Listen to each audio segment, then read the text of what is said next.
Welcome to today's episode of Unapologetic Living. I am excited to have Travis Stroud with me today. Welcome, Travis. Hi, Elizabeth. You are Thank you for also, having me on. yeah, you're welcome. You're also known as the Doula Dude on Instagram. Doula, I think, is it dot, period, dot, dude, right? Yep.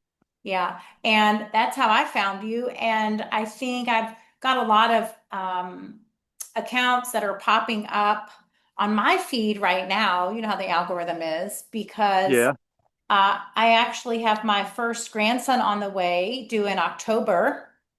Oh, nice. And so just even doing some of my own searching for this or that, uh, these accounts obviously are popping up for me. And although I have no doubt they're not popping up, the same ones are not popping up in my son's Instagram Right. because we are on very different pages. I loved your message, and the first message that I came across was the message that, having kids today is so unaffordable.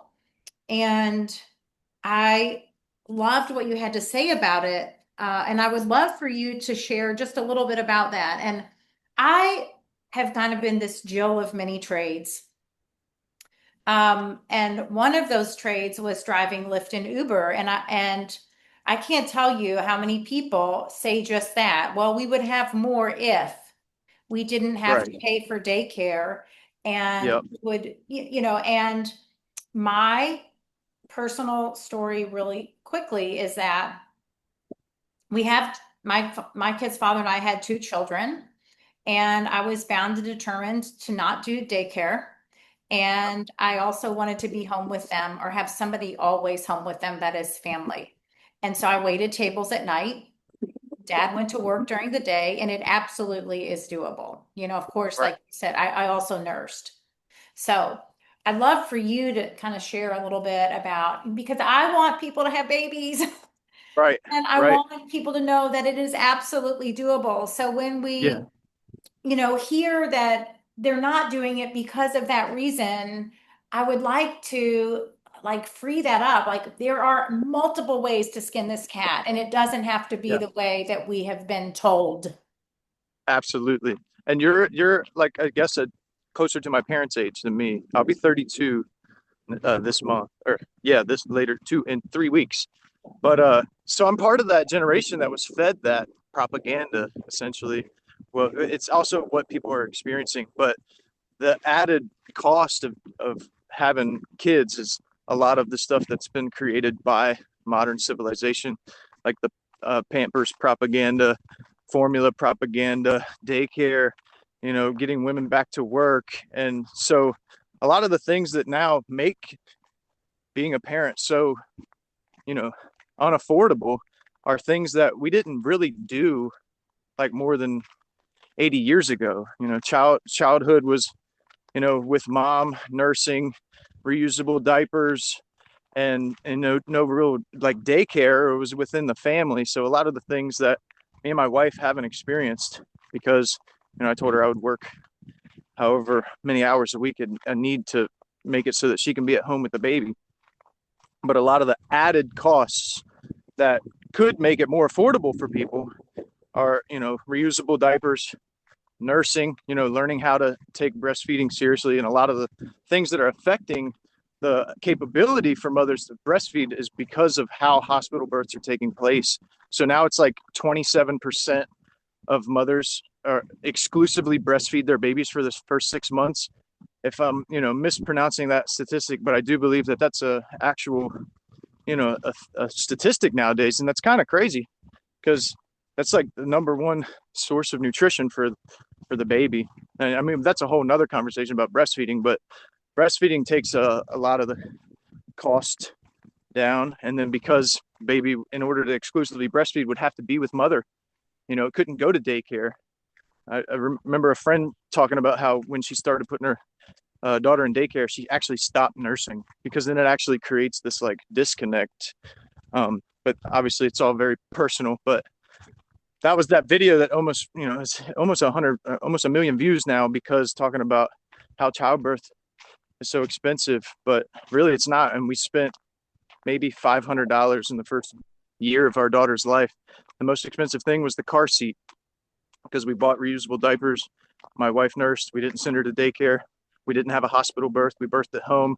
So a lot of the things that people say that makes childbirth so, expensive is just not really necessary. Amen to that. I gotta commend you for that. And I know that so I had one baby at home.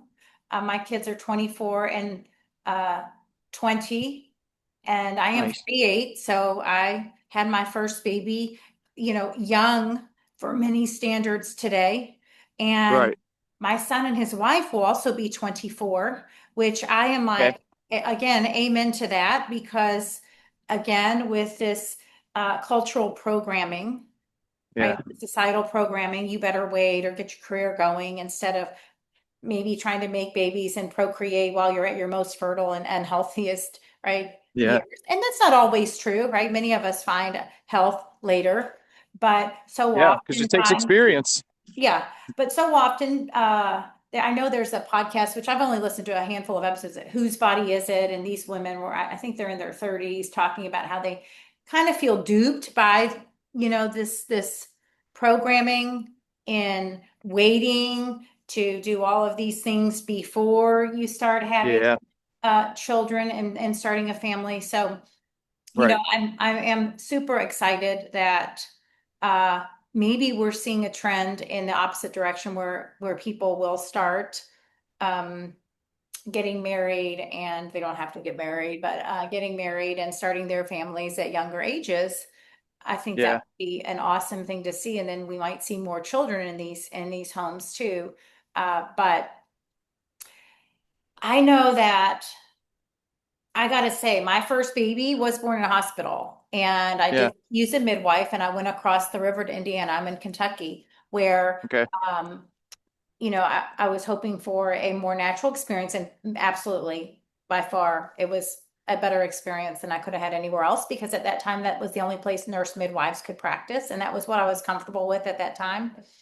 Nice. Um, and then what was I? I was going somewhere with that. I was still on my dad's health insurance plan, so it didn't cost us a thing. Nice. Okay, and then my daughter was born at home, and I did have a midwife, and midwifery was considered illegal at that time. So in 2005, direct entry midwifery, that's what they called it, was illegal here in Kentucky. And so technically, I was, paying someone to illegally be with me to have a baby in my home. And then I also had a doula, and then my kid's father. So that was who was there at the birth of my daughter in our home, which is, my kid's dad was a little bit nervous about it, but it was the day before Thanksgiving, and he's the first to say it was the best experience we ever had. Yes. Yes. That absolutely. And I mean, what if you as a man feel like, it's a little bit, nerve-wracking or scary or, because of the unknown. But the only thing that really takes that like fear, nervousness, or anxiety away is educating yourself about what natural physiological birth is. And then you can actually rest in knowing that the way to increase your chances of positive outcomes is to not disturb the process. So then you can actually rest and be more of a space holder and a calm so that your wife can feel more comfortable to surrender because she picks up on that. If you're like nervous, imagine how she feels. She's going through labor and she's about to deliver a baby. Like, you know what I mean? So it's our responsibility to educate ourselves so that we can hold that safe space for so that women can start to have births and not, you know, contribute to these traumatic births that are happening in the hospital because a lot of men just are yes babe I just want to be supportive, I just want to be supportive, but then they never actually educate themselves about the process. And I found it so fascinating when we were doing our doula training. It was in 2022, and when we were learning about all the different interventions and stuff, I just realized it was one of the biggest rabbit holes.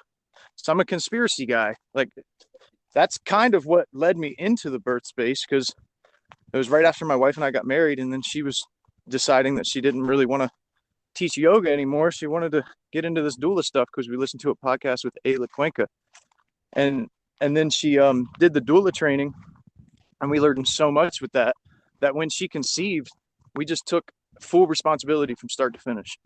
We didn't do what she didn't even pee on a stick. She wouldn't even do a pregnancy test just to ease my little bit of anxiety. So I had to wait until I saw a baby bump to actually know.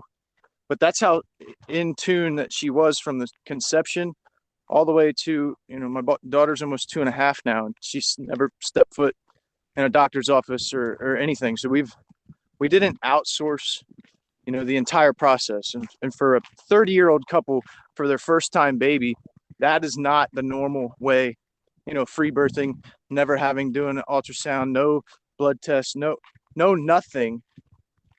It was very unique for today's time. So that's what led to wanting to share that, because once you realize that you can do it all yourself, you can do it outside of the system in a sovereign way. And I saw that podcast that you did with Veda. That's the only thing I try to think about a lot of the times. I read in the conversations with God, I said that God says that if what you're about to do, if everybody did it and it would make the world a better place, then it's a good thing. If it wouldn't make the world a better place, then it's not a good thing. So when I put that into perspective with how we did birth, if every person for every birth, like from today forward, took place like my wife and I's, the whole entire world would change. And so that's like when you control the womb, you control the world. So everything that we're always debating about, like, it comes back to the birth space. How we're birthed into this world makes more of an impact on what manifests in our lives than we realize. And so when we realize that the souls that are coming through right now, if we can make those come in a way that's not tampered with, in the purest way, not like on fentanyl and have a traumatic time because now the Pitocin induced contractions got them all distressed. The number of things that are done in the hospital, its root is in like the torture of enslaved pregnant women. And like the history of obstetrics, when you actually peel back the layers, the modern form of it is rooted in crazy barbaric experimental stuff. And it was like, we didn't want any part of that. And like, the more that you learn about it, you really realize, oh, well, that's why the statistics are third world country statistics in a country that's supposed to be the most modern, medicalized, advanced civilization.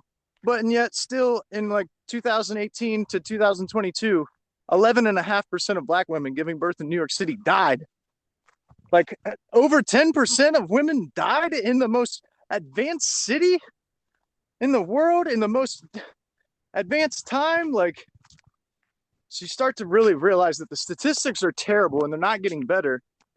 And what they did was propagandized midwifery when Rockefeller medicine took over. And like that impact on society from then till now has been far reaching, whether it be from the childhood illnesses that are now like compromising families, and it changes people's entire lives, like at the fabric of family, your children. So like the birth space matters so much more than people really, really realize.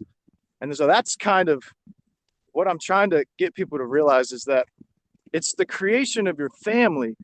It matters so much more than any other decision that you can make, because we research everything else in this human experience, whether it be what kind of car we're going to buy, where we're going to buy a house, where we're going to send the kids to school if you're not homeschooling, which I wouldn't advise sending them to public school.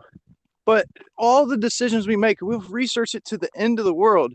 But then when it comes to having kids, when it comes to starting a family, when it comes to the next generation of people, and you're, the most intimate experience of your life, you just outsource the entire thing and you never look into anything about what the process of that entails. And we're outsourcing it to the system that is responsible for the number 1, 2, and 3 leading causes of death. Like the medical system and medical error is the 3rd leading cause of death.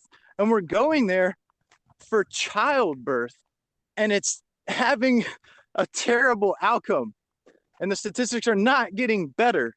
They're getting worse, actively getting worse. And women are still every day going into labor or having inductions, and they're going to the place that is then causing a lot of the problems that are now riddling childhood. So I just I can't shut up about this birth space. It's so fascinating. It's the biggest rabbit hole, and I can talk about it forever. So, I mean, like so many things, I have to take notes to keep up, you know? I love the word that you're choosing with outsourcing. So Yes, many people outsource because everything. that's what we're taught. That's Mhm. what we're taught. We're taught to outsource our authority. We're taught to, you know, truth and facts and all everything good comes from authority. We go to Rockefeller schools. We're taught what to think, not how to think, and everything that's you know true and good and factual comes from an authority. Don't think for yourself. So then you train a whole entire population because the modern school system is still, the same age as the financial system, as the medical system. It's all if the conception of all those systems at all are in the same institutions, same groups of people created all of it. So then we're taught, you know, what to think, not how to think. So then as soon as we get out of school and then we're of childbearing age, well, what did we just learn? Somebody else knows better than me the whole entire time. Every day you go, we don't know nothing. We just outsource our thinking. So then when we have kids, it's like, well, somebody surely knows better. He went, and they don't actually know nothing about what it is that they're saying that they're the expert of. That's what's so interesting about it. The Dunning-Kruger effect, Mhm. where it's like, I don't know, we outsource everything. Yeah, I was just talking with a lady today about birth control Oh, wow. and I was like, well, that just another way to outsource, right? Instead of getting in touch with your body, taking your temperature every day, assessing your cervical mucus, and the natural fertility awareness method is actually more reliable than any other method. I mean, maybe Yep. not for STDs, right? But even if you're using the birth, that's not an STD deal, right? That's a condom Yeah. deal, totally Yeah. different, right? That's a And partner choice deal. that's a partner choice deal. And if you can Yeah. trust yourself, right, and sink into and really have that divine connection or a really deep relationship with your intuition, then you probably aren't picking somebody who's going to be bringing that into your vortex anyway, right? Right. Um, so you mentioned, okay, so I was just having a conversation with my mom and sister, and I don't know the answer to this, and you may. Uh, Okay. Again, this is sort of just like re-entered my world, my passion for this topic. Okay, Cool. knowing that I'm going to have this grandbaby and knowing how I had this hospital birth. Yes, it was a pretty decent enough experience. It was still not what I wanted, and even my freaking home birth. Okay. And this is wild. You're gonna be like, what? People be like, what? Um, my daughter was lying transverse at Hmm. 37 weeks. So, you get that, right? Like Yeah. her back was here. And so in her I forget. So she wasn't breech. And I called Ina Mae Gaskin. I actually talked to Ina Mae Gaskin on the phone. I'm in Kentucky. Nice. She's in Tennessee. She's at the farm. And she Yeah. was heading out of town, but she was like, look, your really only option, unless we can get this baby to turn, is a cesarean. Oh, wow. So, and I mean, that was, she's like, so you've got time though. And so Yeah. I did the moxibustion. I hung it upside down on an ironing board. I did everything. I went and had the Webster technique with the chiropractor. I did everything I needed to do. And she turned, she flipped head down. It just so happened I lived down the street from the nurse midwife. I really, really wanted to be at the birth of my son over in Indiana, but she wasn't there. It was the other gal. And I said, Susan, will you just please check me? So I go into her house. She takes me into this third bedroom. She does this vaginal exam. She's down. You're good. I wasn't quite as in tune. Yeah, I was still learning, but I was like, yes, Right. she's down. And uh oh, and anyway, um what was I talking about? I oh, You're second. but even the second one. So I have this baby and I go into labor at like 2 in the afternoon. Now I also knew I had to like let go of some stuff in my head because after my son was born, I met several families who actually had stillborn babies after the full term. Okay. So I had this like underlying fear that Yeah. I knew I needed to address. And I know I think I've talked about on other like I had to know exactly what I was going to share with my son through a non like um what would be, like uh through a story because he was 3 and I was a big fan of Waldorf and teaching children through story. I was not going to Love go into Waldorf. like what? I love Waldorf. Yeah, so I wasn't going to go into this like scientific explanation as to why, if we had a stillborn baby. So I had to have my story ready. And Oh, wow. once I had the story, she was born the next day.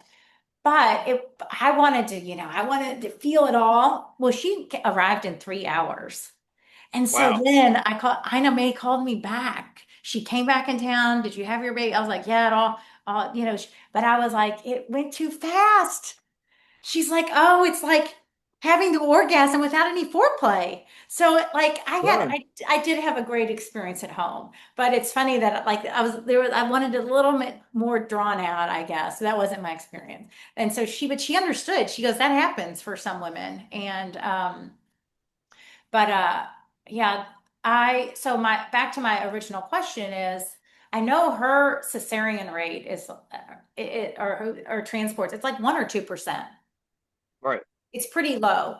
I Yeah. guess I'm curious, and this is what, over July 4th, we were talking about with my mom and sisters. Women did die in childbirth, Yeah. right? And That's comes with the territory. I feel like you're creating life. You're bringing life into the world. There's going to be an element of, risk involved with that. But I don't think that it's any more than you're getting in your car and driving every single day. Like you're more likely to die in a car accident on the way back from the hospital than you are staying at home and having your baby. Like so do that, like, you know what I'm no, saying? yeah, yes. Do you think that the uh, maternal death rate has gone down with hospital interventions? Absolutely not. Yeah, I don't think so either. And that's just what No. intuitively think. I have not done the research. Yeah. And a lot of the research that you would look at is these terrible statistics that they're sharing from the beginning of obstetrics when they were doing the twilight era of childbirth, when they were doing the knock them out, drag them out, with chloroform, and women weren't even remembering their births, and the husbands were out in the waiting room smoking cigars and drinking scotch, and the early 1900s when they're just doing all these experimental things. That's why they had to get the husbands out of the delivery room. So they were driven out because they knew that they wouldn't stand for that stuff happening to their wife right in front of them. So then with hospital births, it became like, oh, well, you let the doctors do their thing and then you come back when everything's done. And it's like, well, it used to happen when men were at the house, the midwife came to the house. And that's these pictures that you see right before Rockefeller Medicine, where you have these families of, 10, 12, up to over 20 babies sometimes. These women are bearing children from 16 to their late 40s. They're having so many babies, and you see the pictures. And that's before obstetrics were practiced at mass in the hospital, before like the 40s and 50s, when it flipped to the majority of hospital births were taking place instead of birth happening at home. It was like in the 50s when that flipped and it was majority in the hospital. And then it got even more. Now it's like 90%, but it used to be flipped the other way before Rockefeller Medicine, when, there was only 2% of people went to the hospital for births, because it was the stars and the popular people and the famous people and the rich people, they had hospital births. So then you had this whole campaign that, this star, they birthed that. So that's like the clean thing to do. That's the more like educated thing to do. You go to the hospital and you birth with the white coats. We know what we're doing, but that's what made the average person think that it was better. And they demonized midwifery and made them seem like, those were witches and they were unsanitary and they didn't know what they were doing. And it's like, how did men in white coats all of a sudden become more wise about childbirth than women that had passed it down from generation to generation and had the proof in the pictures. I'm not saying that childbirth isn't, you know, um, unpredictable. It is unpredictable, but to say that it's inherently dangerous in and of itself is not true. The act of childbirth is a natural physiological process and is more safe than driving your vehicle. You know what I mean? Like, you don't go to the hospital for any sort of other physiological process unless there's a problem. So I Mhm. think educating yourself on what actually necessitates a medical emergency so that you can make the choice to use the hospital system in an intelligent way.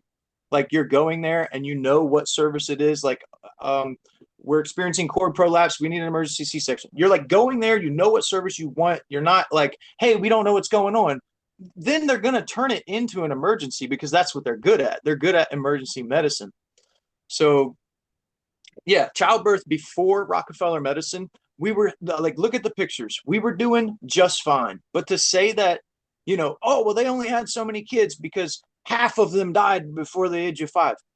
Those people are actually saying that childbirth was twice as successful. So you're saying that those pictures, half of the kids aren't pictured? I'm not concerned about how long the kid lived. I'm not concerned about why the women were conceiving so much. They're talking about men just raped their wives and they were forcibly impregnated. I'm not saying that didn't happen, but to say that that's the majority is preposterous. And the act of childbirth is what I'm talking about. If the act of active spontaneous labor and childbirth and the immediate postpartum, if that is so inherently dangerous, then how was it so successful before doctors? And that's when people look at the pictures and they get like, they can't reconcile with it, and they're like, because the hospital has to be making everything better. But you look at the statistics and it's not. It is constantly getting worse. If you think 1 in 3 babies are born by abdominal surgery, and 70% of hospital births are using fentanyl injected into the active laboring mother, and Pitocin is used, I think, 30% induction rate in the country now. That's, artificial hormones making the contractions harder and stressing the baby out. And there's so many things that are going on with worse and worse outcomes as the years go on. And we can't put that together that it's because of the system itself, and then they validate their own existence by the problems that they caused in early obstetrics. They're like, well, childbirth was so dangerous. Well, they were going from cadavers to delivering babies, and then women were getting infected and they were dying. And then and then one doctor was like, hey, I think it's because we're not washing our hands in between, patients. He was ostracized. He was seen as a kook. And then they started, he realized like the midwives don't do that kind of thing, and they're having better birth rates. He was like ostracized for saying, hey, I think the midwives are doing something better. And so it's crazy to see like the gaslighting and the Stockholm syndrome in the birth space, because now it's like, if they do cause a medical emergency and then save you from it, now women genuinely think that if they weren't at the hospital, they would have died. So then now they're defending the hospital system. So that's a whole nother layer of how it's not going to get better anytime soon, because the people that have experienced it are defending it and not able to realize like, oh, actually, I think a lot of these things were caused by them. And then they're like, well, thank God you were here. It was an emergency. It's like, if I never came here, I don't think the emergency would have been created. I know. Like I feel your passion, and Yeah.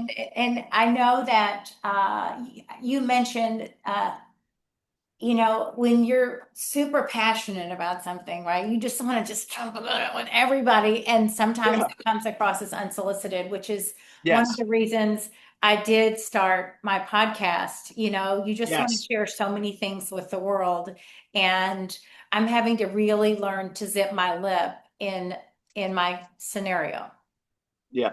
And it's just so hard because I know, I can't imagine. It's your grandbaby. It's your I, son. yeah, and you're I just, can't gosh, imagine. I know so much more now, right? Yeah. I Yeah.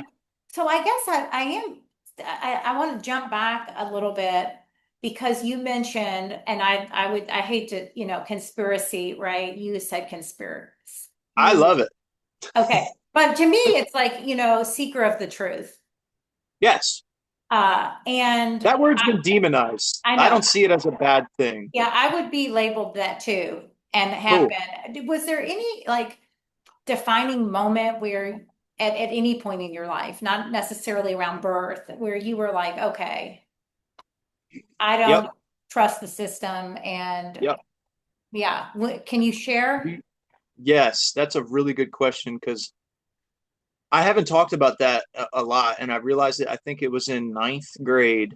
So I went to this like gifted and talented scientific research program every single summer of high school. Like every other kid was, going and having summer. I was going to Frostburg State University in Maryland to go to a special like math and science program where we were doing environmental research and then writing research papers and then submitting them for peer review to scientific journals.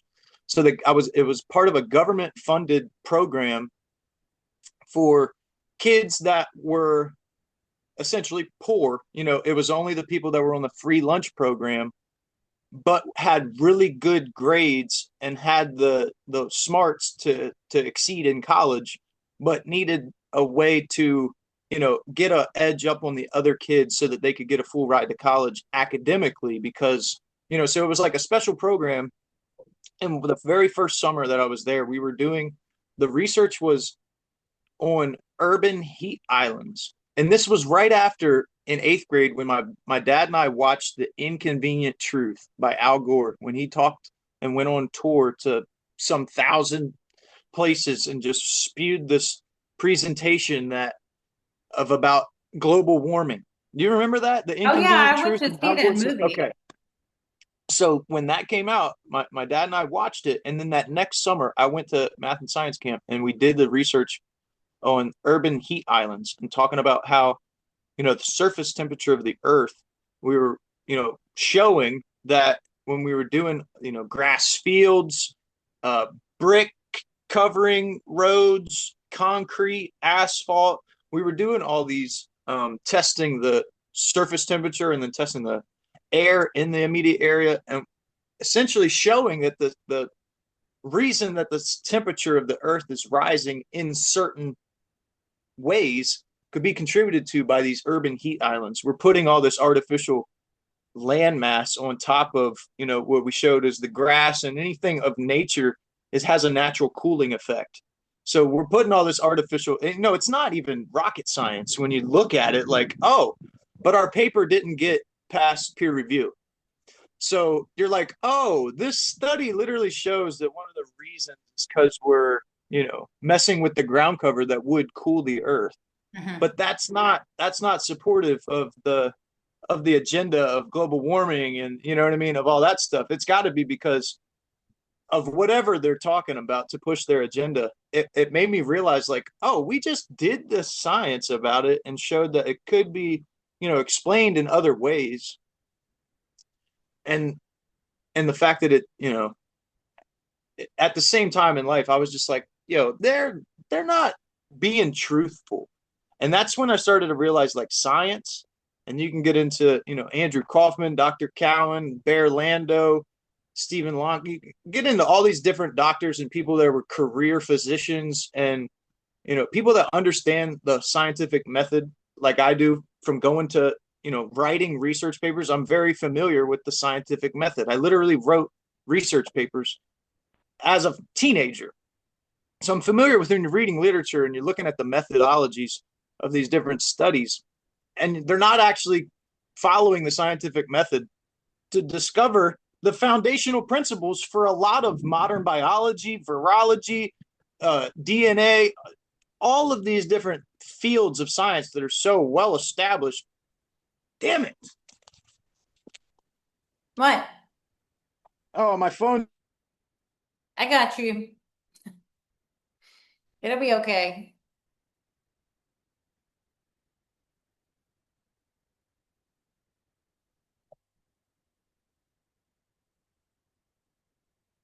Thanks so much for everybody tuning in while we wait for Travis to come back. I hope you're really enjoying this conversation. And if this conversation resonates with you, please be sure to hit the subscribe, the like, the share, comment. If you have any questions, please feel free to reach out. I hope that these conversations that I'm bringing to you continue to inspire you to um, move boldly through the world, question everything, and come to your own conclusion. Get in touch with your intuition and your innate wisdom, all of that good stuff, and live unapologetically. So we'll just continue to kind of hang tight as we wait for Travis to return. Hopefully he returns. And I hope everybody had a wonderful Fourth this week. I released today earlier an awesome interview and conversation with Veda Ray of Veda Revival, and we talk about and dig into the myths of the birth certificate. So definitely check that out, as well as any of the other conversations that have been on my show. So let me see. Let's see. Hopefully Travis comes back. We're good. Hang in there. I have no doubt he will be, or we might end up doing a part two. It's all good. Hope you all, I don't know where you are. It's awfully hot and sunny here. And we'll just kind of continue to hang out. I know he's having maybe his phone died or overheated. Who knows? These technological devices are a blessing and a curse, for sure, right? Um,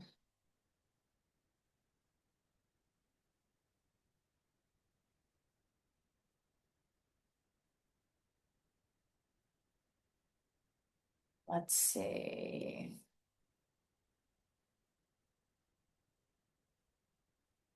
Hmm.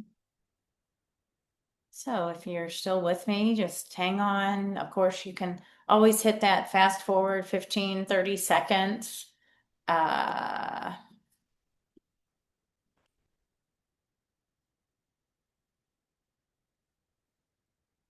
oh, it's T Stroud. Let me see.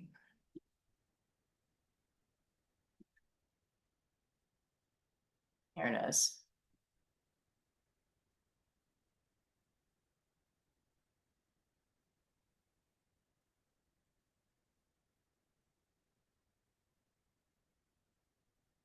Let's see. Just hang tight while we wait. Why don't we just take a few minutes here, pause if you want, just a quick daily midday meditation. Take a big deep breath in. And then exhale out through the nose. Take a big deep breath in through the nose. And then exhale out through the mouth this time.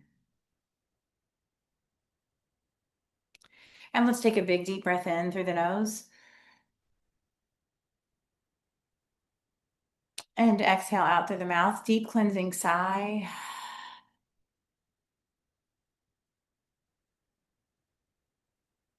Big deep breath in.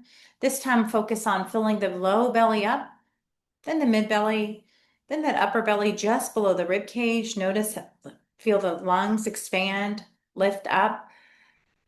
Keep breathing in as much air as you possibly can. Keep inhaling. And then exhale nice and slow out through the mouth, trying to release the lungs first.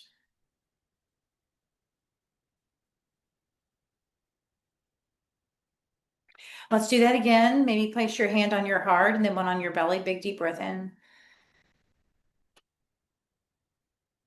Feel the belly, the chest rise and lift. And then exhale. Releasing all the air from the body, bringing that belly in, that spine, that belly button in towards your spine, trying to get all that air out, flattening your belly like a pancake. And then inhale, belly, feel the belly rise, like open up, press out towards the front, towards your knees if you're sitting, up towards the sky if you're laying down, filling that belly up like a beach ball. And then exhaling out through your mouth.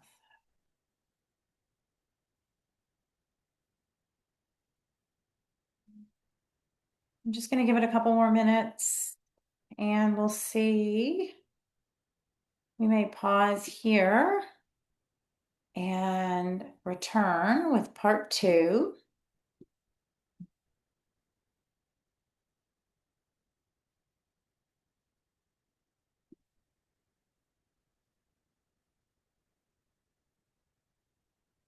Thanks for tuning in today.